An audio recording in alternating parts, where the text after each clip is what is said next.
Well, hello everyone. Sorry to turn the music off there, but it's time for Jared to do his talk. So I just want to know, do I need to introduce Jared? Does anybody not know who Jared is? I do need, okay, Maria doesn't know who Jared Spool is, fair enough. So Jared is a well-known figure in usability. He's written books, he's done lots of presentations. He runs a company called User Interface Engineering, which is very well known in usability circles. And I'm delighted to have Jared along here today. He's going to talk about branding, and he's promised to be controversial and stimulating.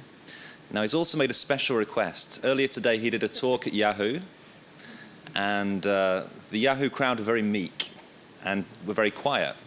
And so he's made a special request for us to heckle and ask questions, and we don't want anything thrown at Jared, but interesting, stimulating questions are very welcome. And this talk is going to be recorded for Google Video and released publicly, so just bear that in mind when asking questions at the end. So over to Jared. Thank you very much. I'm very pleased to be here, and very pleased to be in stereo. I think if you just hold your finger up to your nose about a foot away, you can actually see everything in 3D.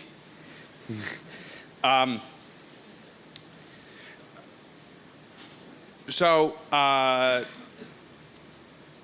what I want to talk about is the relationship that we've discovered in our lab between brand and usability. So sort of talk about what it means to design to strengthen the brand in addition to designing to make a usable process, and to talk to some extent about the overlap between that.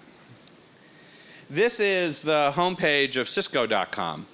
And if you come to Cisco.com, Cisco has a very strong brand, particularly amongst its customers. People who enjoy using Cisco products are very much go around and tell all their friends and think the company is great, and would be very sad if Cisco were to disappear tomorrow. And so it's very strong, but the experience of the Cisco.com site is an interesting one. They have a marketplace on their site where you can come and see the various products that they have for sale. They have software and they have manuals, but they also have, for example, merchandise that you can purchase. And if you decide that you want to purchase the merchandise, you click on one of these boxes like this one here. It says Logo Merchandise US, and you're immediately asked for a username and password. Chances are you don't have a username and password, so the experience at that point is that you get this screen that tells you that they apologize because you have entered an invalid username password combination, or you've forgotten your password. And at this point, you're actually required to register in order to buy a t-shirt with a Cisco logo on it.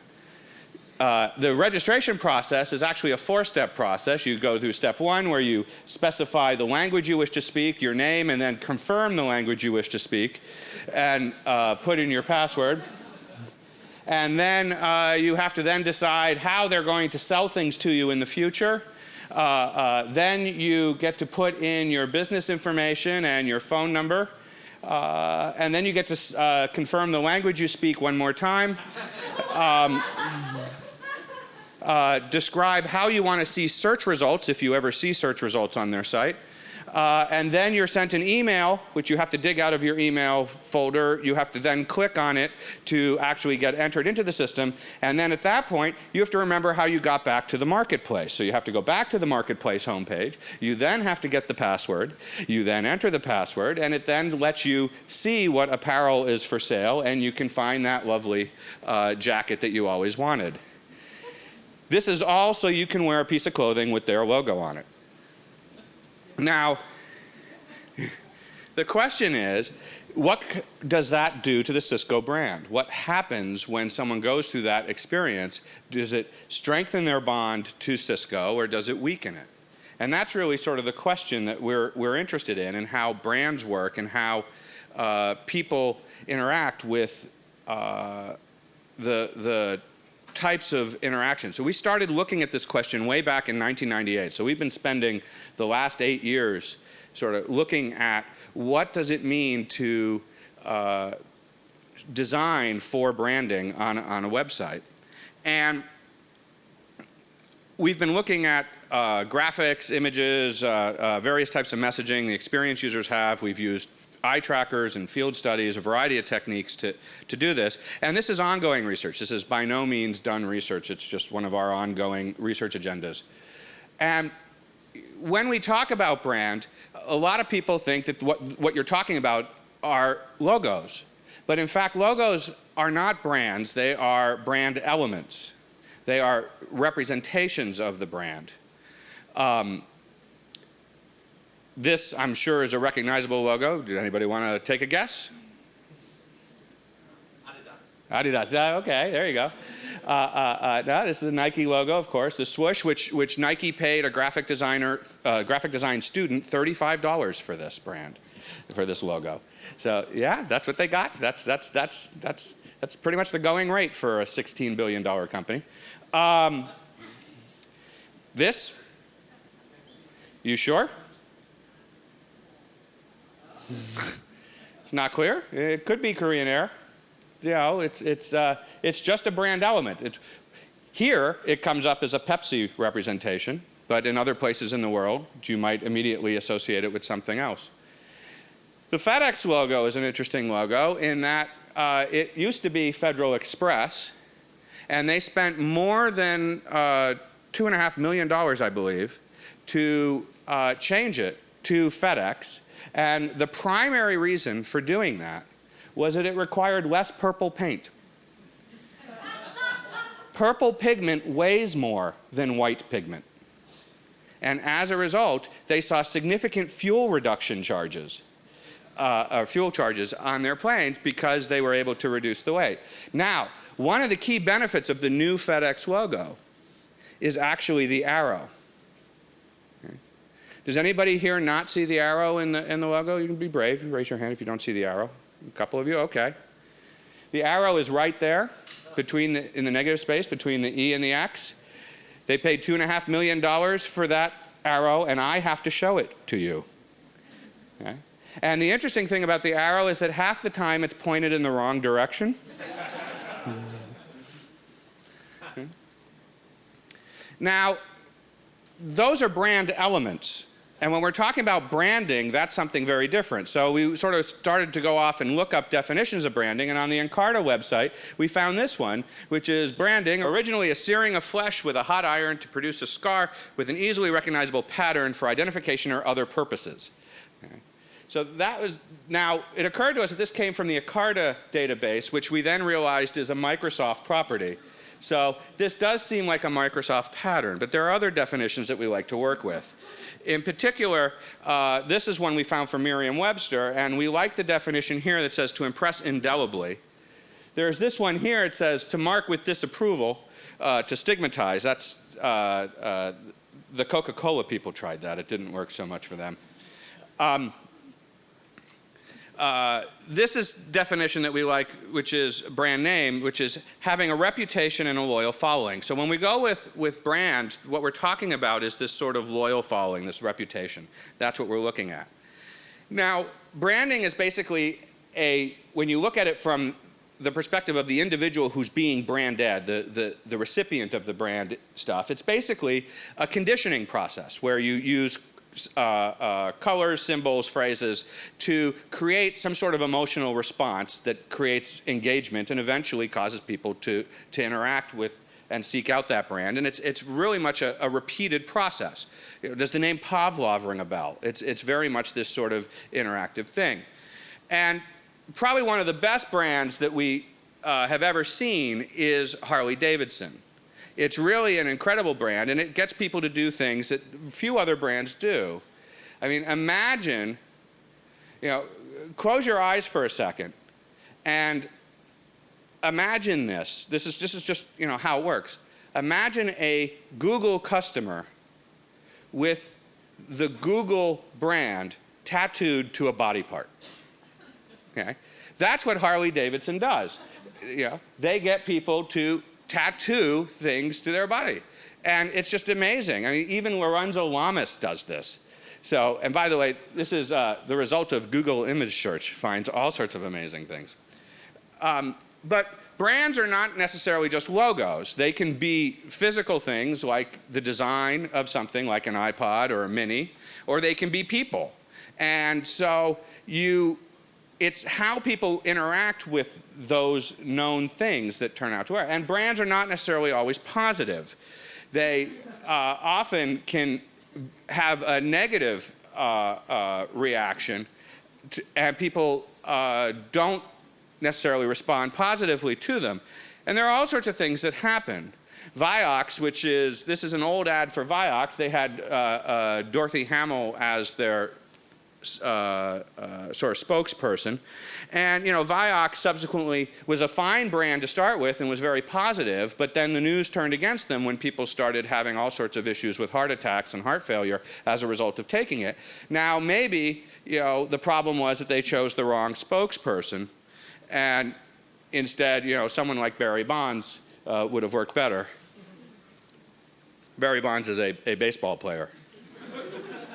Baseball's a sport that people do when they're not working, just in case you were wondering. Actually, he's a professional, so he does it while he's working. Yeah, he does it while he's working, that's true. Apparently he gets to do drugs while he's working. So do we. But so it turns out that if you want to look at what branding happens, what's going on is, in essence, what people invest in branding. Branding is from a corporate perspective, is an investment. What people are doing is they're putting, it's sort of like saving money up in a bank account. You put money into the brand, you make investment by doing brand-related activities, and then you hope that that money will then come back in some form, typically in some sort of sales or future income. So, and there's two ways that that investment can be made, affinity branding and dispositional branding. Affinity branding has to do with the relationship of the brand element, the logo, for instance, and the item. So here I have a computer, and if I put on this computer a Sony label, you would immediately associate things with that particular computer. You'd associate things about the quality of the computer, about the price, about the technical capabilities, about the reliability, and this would all be based on your previous experience with the Sony brand. If I were to take off the Sony label off that box and put back onto that box a different label, let's say the Walmart label, instantly your perception of that box would probably change. You would think of it as a different device. It would be something that is less technical or more less pricey and particularly less quality. Or maybe if you like Walmart and you dislike Sony, it might go in the other direction. So your perceptions, your experience with those particular brand elements causes you to, and that's how affinity branding works. Affinity is this sort of relationship between the two. And there's all sorts of ways that it works. For instance, banks use the FDIC and equal housing lender logos because it instantly gives them some sort of credibility. It gives them the transition of the affinity from those particular brands, the FDIC brand or the equal housing lender brand, instantly transferred to that institution. ProFlowers has to explain some of their brands. They, for instance, put the FedEx logo on their site because they deliver their flowers overnight by FedEx, and they want that association with that. But they couldn't just put the logo there. They also had to explain why the FedEx logo was there in order to give people that background. This is a cruise site, and it's like hundreds of other cruise sites that are out there. It's filled with all sorts of stuff. Again, to give it credibility, they talk about all the different cruises that they have, so they list all of the items there. So again, this is how affinity branding works. By putting the brand elements on the site, all of a sudden it gives the site that much more credibility to those people who are positive about those brands, that have good brand engagement with those brands.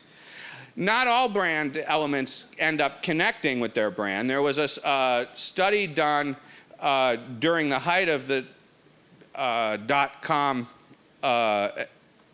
boom, where they asked people what online pet store this was. They gave them about 10 different choices of petstore.com, pets.com, petfood.com, variety of things, and nobody knew. They all recognized the puppet, but they didn't know what store it went with. It was very rare that people could actually say that this was pets.com. Now pets.com is gone, but the puppets you can still buy. Other places where it breaks, has to do with just the fact that people have certain expectations. On an early version of a site from Samsonite, they had issues. One was that this didn't actually look like their banner. It looked like a banner ad, so people were confused about the fact of what site they were on. They were also confused that this site, which was supposed to be the outlet store for Samsonite, was selling American Tourister suitcases, which people perceived was a competitor, a competitive brand. They didn't know that at some point in time, Samsonite had acquired American Tourister, and it was a sister brand, because they often were seen as being sold against each other. And other strange things about this page, like, for instance, we had users in our studies who didn't want to buy any of the suitcases listed here because they thought they were boat suitcases and they wanted airplane suitcases. So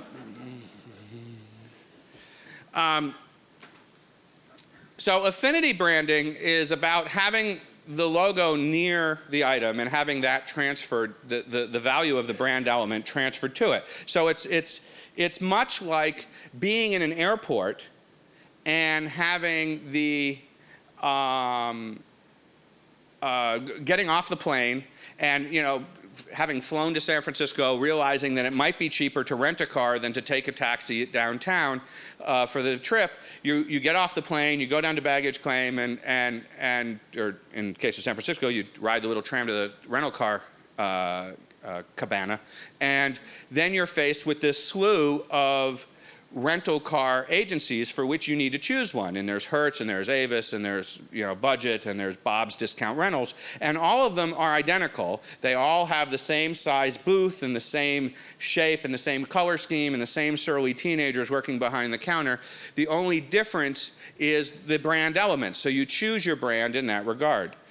Dispositional branding is different. Dispositional branding has to do with what happens when you don't have those visual clues, when instead you're back in your office and you're thinking, gee, I'm going to make this trip, and now that I think about it, it's probably cheaper to rent a car than to take a taxi, so I'm going to pick up the phone and I'm going to go to a website. Whose website am I going to go to? Who am I going to call on the phone? And in that instance, you say, well, I'm going to call Hertz, or I'm going to call Avis. That's dispositional. It's dependent on the brand popping into your head at that moment. And so to do a little experiment, I'd like to try something, and I see that many of you have brought equipment instead of paper to write on, but if you have a piece of paper or someplace to take notes, or you can just make a mental note, I guess, if you want, I want you to answer these 4 questions, okay? So we're going to do a little experiment here. We're going to see how this works. I want you to answer these 4 questions. The first question is, if you could go anywhere in the world to dinner tonight, what restaurant would you choose? So imagine, if you have paper, write that down or type it into a file on your machine, or for those of you who write it on your arm or something. So what restaurant would you choose? Second,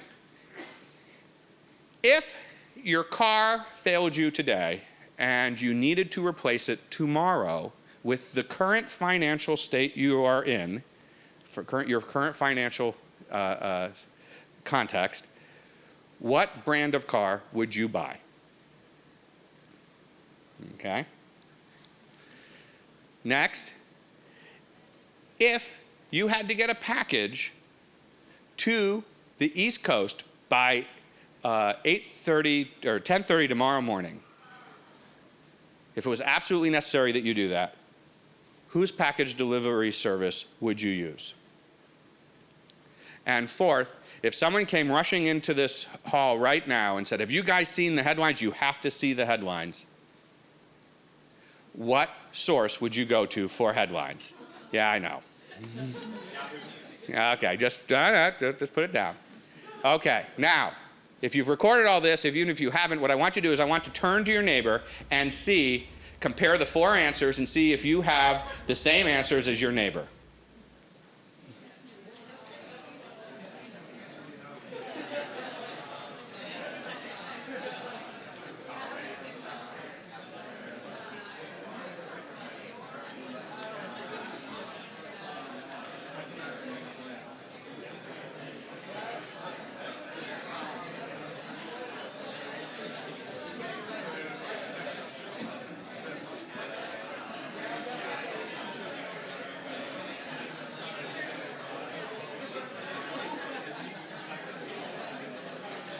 Okay, my turn.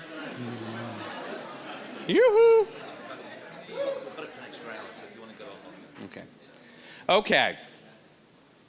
Let's start with the first one. How many people at the same restaurant as the person sitting next to them? Anybody? No? You did? What restaurant? Charlie. You just were too afraid to admit it? We both had Google as well. Okay. God, you guys are loyal employees. No, we have good food. That's at it. Okay. Wow, they bought you with food. Is that what they did? Yeah. You know, this has only ever happened 2 other times. I mean, I've done this with thousands of people, and there's only been 2 other times where this happened. And by the way, it wasn't Charlie's that they suggested. The only 2 other times, there was both the same restaurant. It was in 2 different presentations. It was the Outback Steakhouse. How weird is that? Okay. How about brand of car? Who had the same brand of car as the person sitting next to them? Okay, a small number of you did. Betting like Toyota, Honda, Lamborghini? Lamborghini, okay. They pay you well here, too.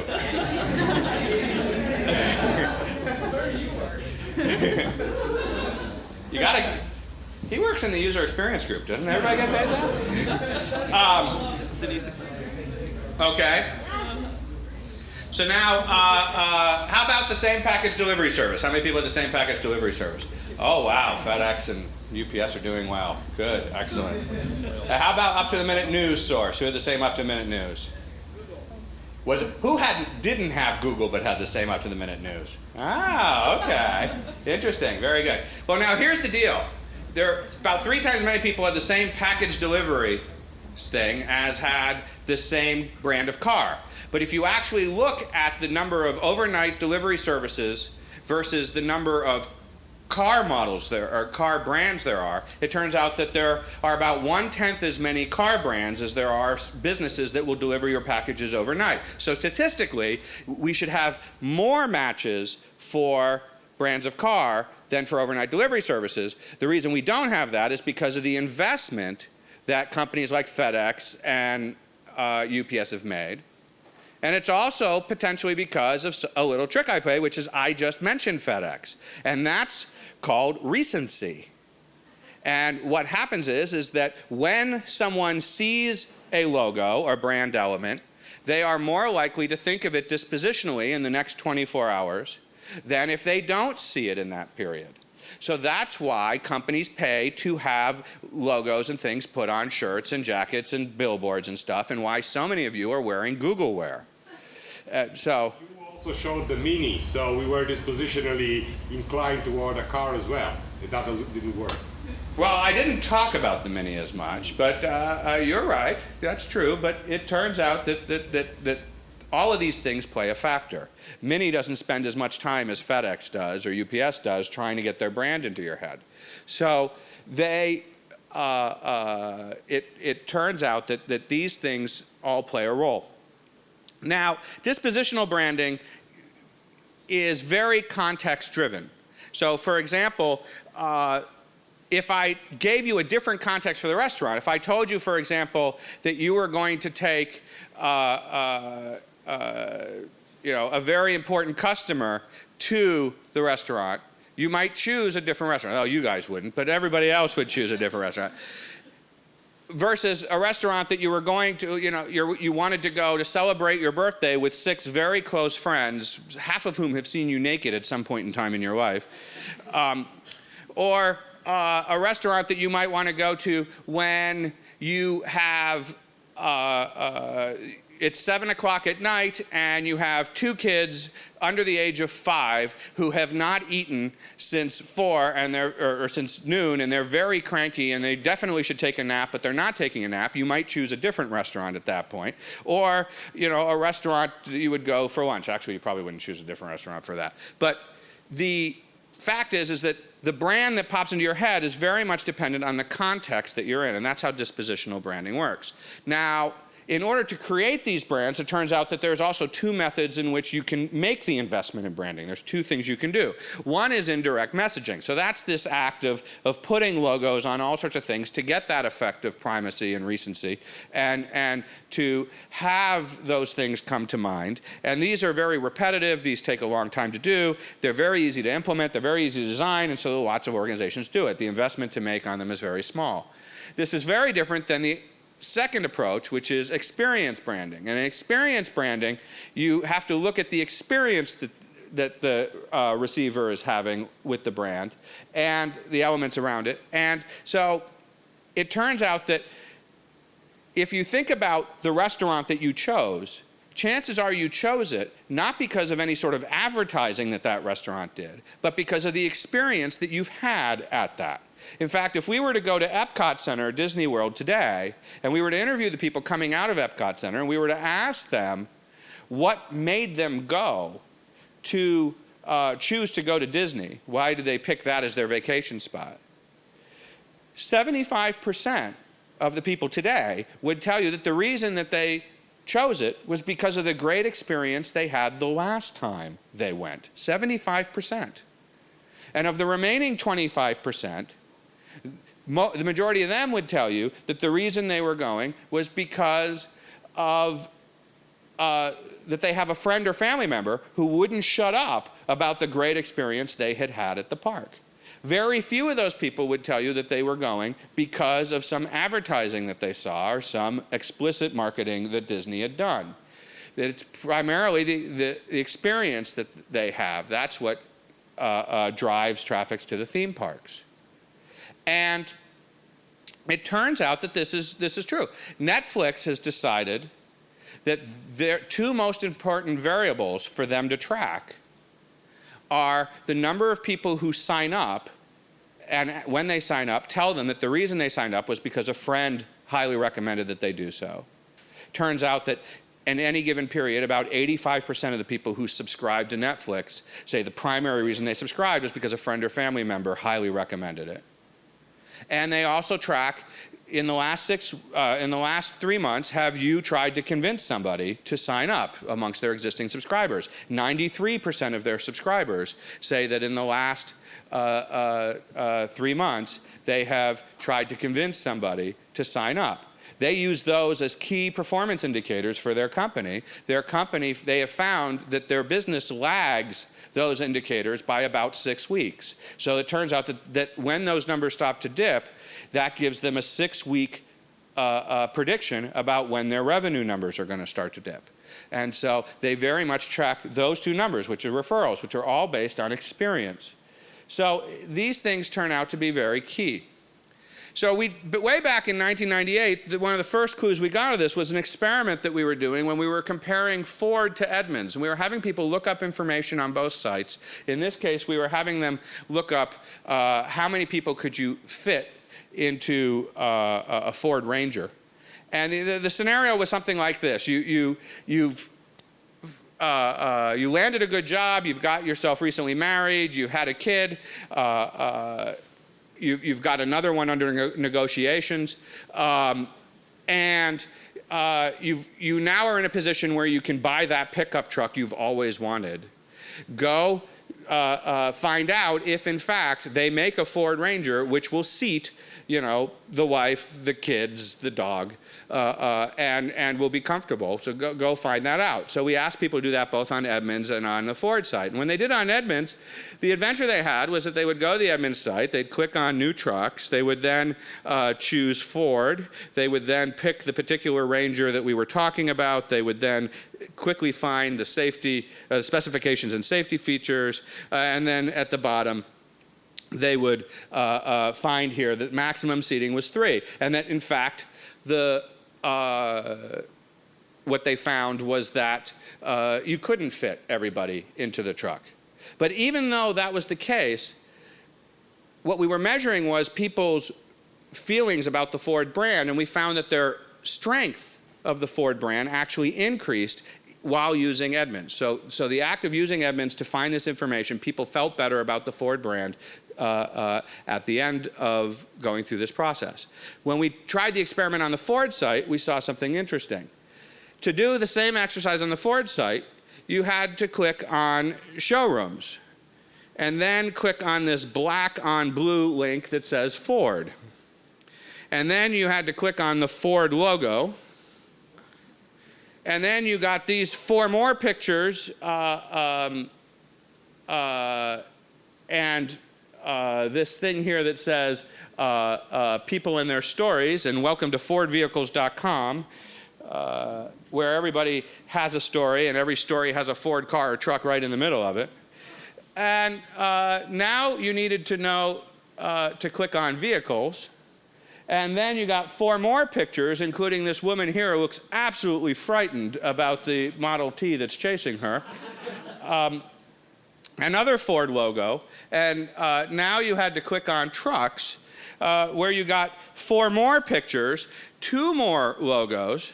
And now you had to click on Ranger, where you then were told, whatever.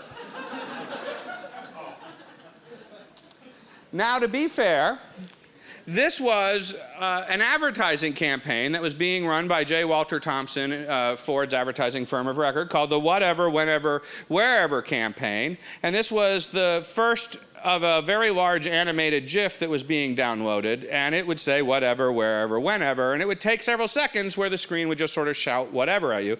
And it was basically, the idea was you could use the truck whenever or whatever you wanted to do.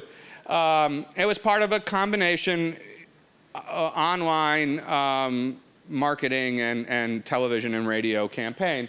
But now you were required to click on a link. It's probably one of the best links I've ever seen. It says, go anywhere. Which would bring you to this page, which had 1, 2, 3, 4, 5, 6, 7 mentions of Ford, including this one down here. That's this disclaimer here. It says, excluding non-Forded branded derivatives. How many people here drive a non-Ford branded derivative? Anybody? No? But our users still really didn't quite know what to click on at this point. They knew that it had at least 1 seat in it. You could see that clearly. But at this point, they didn't know what to do. There's this link here that says comfort, that if you knew to click on that, you would then, you might click there. But it turns out that brochures was the link that you wanted. You had to click on, I'm sorry, not brochures. Brochures would actually have you fill out a form and they would mail you a brochure. That's exactly what the web is for, right? In this case, features. I'm sorry, features is what you clicked on. When you clicked on features, you got this page, and now there's a link here that says interior. That's looking good. And then you get to interior, and there's one that says seating. That's looking good. And then you get this chart that tells you everything you want to know about the seats in a Ford Ranger, except how many there are. There's no information about that. So here we are, 11 clicks into the site, and we still don't have the information, nor is there any path to get to the information from this point. And so at this point, people's perception of the Ford brand was much worse. Even though they ran into all the brand elements multiple times, their perception of the experience, it was the experience that trumped. So it turns out that in this particular exercise, that was where we first got the hint that experience plays a much bigger role than any sort of brand elements that happen. Now, Netflix, as I mentioned, uses experience to tremendously, and they create all sorts of features which allow you, in this particular case, these are social networking features that they have where you can specify people who you like to talk about movies with, and if they're Netflix subscribers, you can see what's in their queue, they can see what's in your queue, you can share what movies you've recently talked about, you can make recommendations just to them. Once you do this, the stars change to different colors to represent whether your friends liked it or just the general public liked it, so you get to see what's happening on the long tail. Craigslist, which one would not consider to be an exceptionally highly visually designed site, has extremely high brand engagement amongst its users, as does MySpace, for reasons that no one can explain. So these are experiences where the brand elements themselves are not part of it. It's definitively the experience part of the activity that's going on. So what we've learned is that good experiences are all about are what create brands, both offline and online, and it's what really sort of manages brands. And we can see this in the way that we measure brands. We can see this through it. Over the last few years, we've developed an instrument that allows us to measure the strength of any brand we want to measure before and after and even during a user session. So we can actually tell how people are interacting with a given brand. And so, for example, in a study we did where we had people shop for electronics, we would give them, we would find people who needed electronics, we'd bring them to sites that have the products that they needed, we would give them the cash to purchase those products. We then measured their experiences on the site, and so we looked at what turned out to be 11 different sites: Amazon, Circuit City, Dell, Barnes & Noble, Best Buy, Crutchfield, Hewlett-Packard, EB Games, Target, Walmart, CDW, and J&R Electronics. And the red boxes represent experiences where the brand strength went down from what they said they felt about the brand before the session to after, whereas the green boxes went up. And as you can see, Amazon, which started very high, dropped in actually using the site because most users found that particular session very frustrating. Because shopping for electronics on Amazon is typically a frustrating experience. So it dropped, not as much as Dell, which dropped tremendously, or Hewlett-Packard, which dropped tremendously. Target was the same way. Interestingly enough, Walmart went up, but that was primarily because the starting score was so low.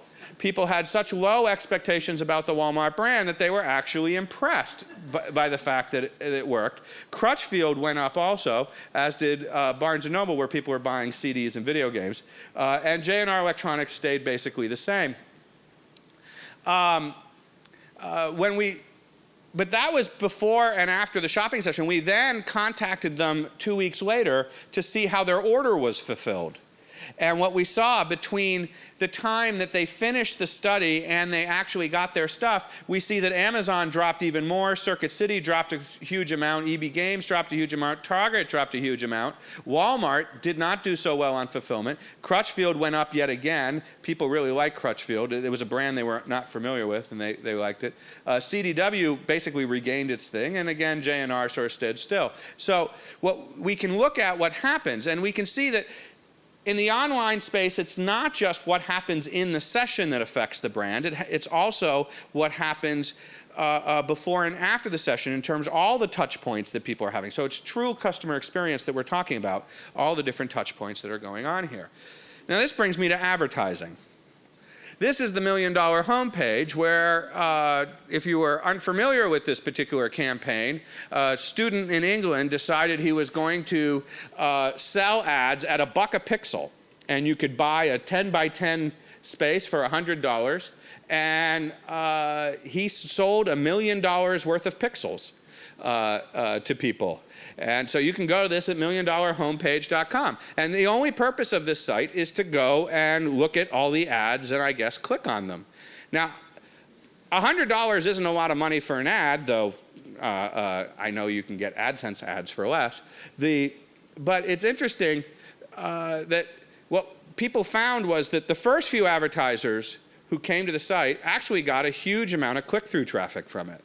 But as people started buying all the ads, now this thing got covered on CNN and the Wall Street Journal and the New York Times, so it was getting a tremendous amount of press. People were going to the site, they were clicking on the ads to see what's going on. But as time went on and the ads started to populate, we saw was that people stopped clicking, and the people who purchased ads later and later in the cycle found that they got virtually no traffic whatsoever, no matter what the size of their ad was. But the guy did get his $1 million and subsequently decided not to use it for his tuition. So when we look at what advertising is versus branding, they are very separate activities. And so a lot of people perceive that what's happening when you're advertising is you're working on brand, and people talk about that as a brand improvement strategy. But it turns out that that's not necessarily the case. And so we see things. For instance, on some days, if you go to salon.com, before you can read their online newspaper, you have to watch an ad in order to get admission to the site, just to see the homepage and figure out what the ads are. Sometimes you have to actually watch a 1 or 2 minute ad before they will let you do that. Now the question is, how many people are paying attention to that ad at that moment before they click over to the home page? Or how many people are just sort of waiting for that button to pop up that says, show me the home page, and they can finally click through to that? So there's this real question as to really how effective that ad is. And ads show up in all sorts of different places. This is Polycom's homepage. Polycom makes video conferencing equipment and audio conferencing equipment.